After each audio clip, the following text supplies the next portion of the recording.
ఇది మన gated కమిటీలోనే only నాలా కన్వర్షన్ చేసిన ఫ్లాట్స్ ఇవి. ఈస్ట్ ఫేసింగ్ 188 స్క్వేర్ యార్డ్ ఇది ఒకటి ఉంది, 8 నెంబరు.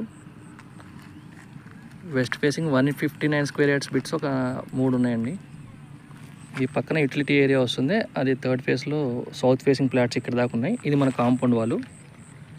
ఇది కూడా 33 ఫీట్ రోడ్డు. మొత్తం మనం దీన్ని కూడా బ్లాక్ టాప్ రోడ్ కంప్లీట్ చేస్తాం, డ్రైనేజీ ఇస్తాం, వాటర్ కనెక్షన్ కూడా ఇచ్చేస్తాం అనమాట. ఇక్కడ నుంచి మనకి టవర్ లైన్ వచ్చేసి అక్కడ ఉంది చూడండి. ఆ టవర్ లైన్ పక్కన 60 ఫీట్ రోడ్ ఒకటి వస్తుందండి. అంటే అక్కడ నుంచి 60 ఫీట్ రోడ్డు, అక్కడ నుంచి ఇక్కడ నుంచి కొలత వేసుకున్నా కానీ మినిమం ఒక 800 అడుగుల పైన డిస్టెన్స్ ఈజీగా ఉంటుంది. 800 ఫీట్ ఈజీగా. ఈ పక్కన వేరే వాళ్ళ ల్యాండ్ ఇది. ఆ సర్వీస్ రోడ్డు కనెక్టివిటీగా అక్కడ మనకి అక్కడ ఉంది చూడండి. అక్కడ నుంచి 60 అడుగుల రోడ్డు ఒకటి ఉందన్నమాట. అలా ఉంది.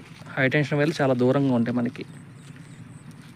మినిమం 1000 అడుగులు ఈజీగా ఉంటాయిలేండి. 500 అన్న మినిమం వేసుకోవచ్చు. ఎందుకంటే 60 ఫీట్ రోడ్డు ఉంది, ఆ టవర్ పక్కన 60 ఫీట్ రోడ్డు. అక్కడి నుంచి మళ్ళీ ఇక్కడ ఫ్లాట్లు వేరే వాళ్ళు ఎవరో వేసారు చూడండి. మన ప్రాజెక్ట్ ఇప్పుడు ఎక్స్టెన్షన్ ఇటేపు మళ్ళీ వస్తుంది. దీంట్లో మనకి వెస్ట్ ఫేసింగ్. ఈ పక్కనే 1.5 ఎకర్స్ పార్క్ ఏరియా. ఇది మనంతా పార్క్ ఏరియా. థర్డ్ ఫేజ్కి సంబంధించిన 1.5 ఎకర్స్ పార్క్.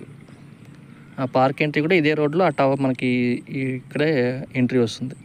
మనకి ట్రాన్స్ఫార్మ్ పెట్టాం కదా, ట్రాన్స్ఫార్మ్ దగ్గర నుంచి ఎంట్రీ పార్క్లోకి. అంటే ఇది పార్క్ రోడ్ అనమాట డైరెక్ట్గా. స్క్వేర్ యార్డ్ వచ్చి west facing 27,000, east facing 27,500. Bank loan అయితే రాదండి దీనికి. బ్యాంక్ లోన్ రాదు. లీగల్గా అన్నీ పర్ఫెక్ట్గా ఉన్నాయి. నాలా కన్వర్షన్ కూడా కంప్లీట్ చేశారు. నాలా ట్యాక్స్ కూడా పే చేశారు.